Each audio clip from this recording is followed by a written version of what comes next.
Hello, and welcome to episode 8 of Cats and Comics and Rock and Roll. With me today is the wonderful Mr. Stubble from Perchance Rescue.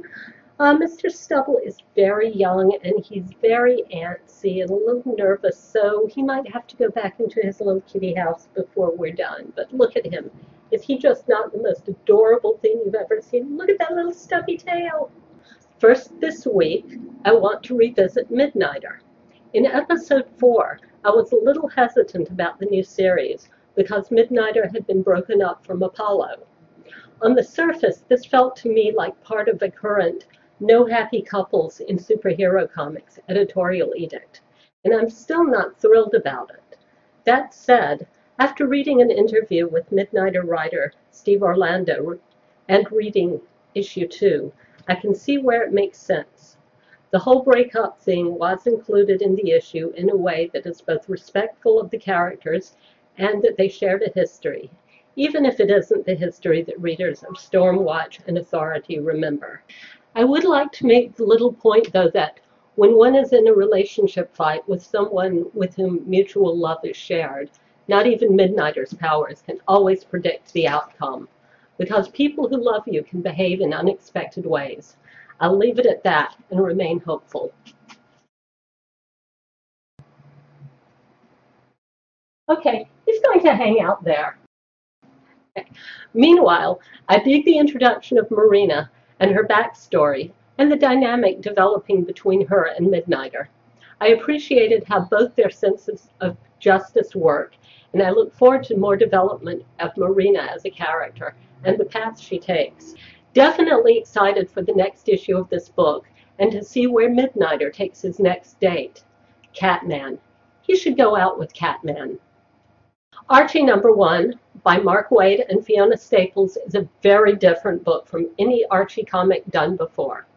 It walks the very fine line of a total reboot of history while keeping, for the most part, character essences intact.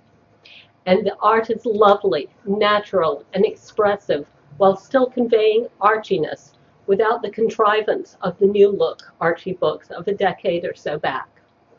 So the story begins with a shocker. Longtime ideal couple Archie and Betty have broken up. All of Riverdale High are devastated, and neither Archie nor Betty will even tell their dearest friends why. So there's that mystery. There's also the mystery of why noted business mogul Hiram Lodge would move to a little town like Riverdale. But the immediate crisis at hand, at least for Kevin, Maria, and Sheila, is how to get Betty and Archie back together, and thus a scheme commences. There is so much to love about this book. The students are diverse, and we get snippets of a lot of them.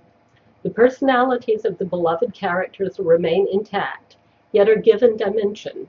Kevin is a little perhaps more hysterical than in previous incarnations, and that is a concern, so we'll see how that develops. But the character that shines the most, and this is a huge surprise, is Jughead. Herein, we meet a Jughead who, as much as the character was depicted in the past, kind of a taciturn master chessman who delivers bits of wisdom and insight. Sure, the devoted love of food is still there, but his mind is no less keen for it. Meanwhile, with Archie and Betty both single, and Lodge Industries, and the Lodge family, arriving in Riverdale soon, I can't wait to read what happens next issue, and in Jughead #1 and Kevin #1. Injection by Ellis, Shalvey, and Belair is up to issue #3. The first issue introduces a group of distaffed, disgruntled individuals, none of whom are particularly happy to be where they are, and others who know more of what's going on than they are willing to say, and the powerful ones behind the scenes manipulating. Sure, all of these are familiar tropes, but here's the thing. Ellis does it so incredibly well.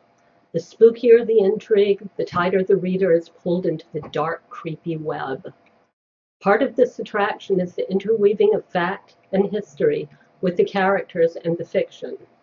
And the characters are so compelling. Broken scientists, underground networker, the efficient killer in the immaculate suit, and the intrusive otherness, a character in and of itself. Honestly, I'm not sure at all what's going on in this book and what deeper secrets lie ahead, but as ever, Ellis's writing makes me want to know. Next week, more comics, Ant-Man, and more kittens. Hopefully one who'll be a little bit more present. But he's a baby, so thanks a lot. Good night.